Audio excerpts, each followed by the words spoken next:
Hey, this is Steve and Mark, the Chopstick guys, with your small bite of the day. And we are out here in the Marin Headlands in Marin, California, with the Golden Gate Bridge as our background, the Pacific Ocean in our forefront.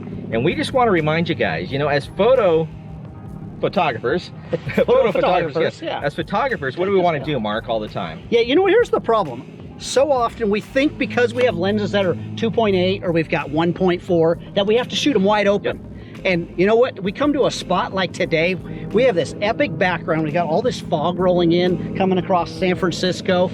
And again, the first thing most of us want to do is shoot wide open. But today we stopped down to like f/16, f/20. F/22 even. Even f/22 because we wanted to get a starburst of that sun up there.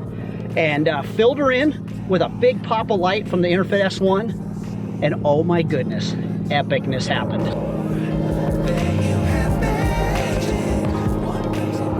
So we were running full 1-to-1 power, 500 watts, battling against the sun, but using that aperture of f/16 through f/22, everything was darkened down, but having enough power to overpower that, just epic. In fact, if we pan the camera around, you can see the bridge in the background going all the way out to this incredible foggy scene. In fact, I see a seaplane in the left.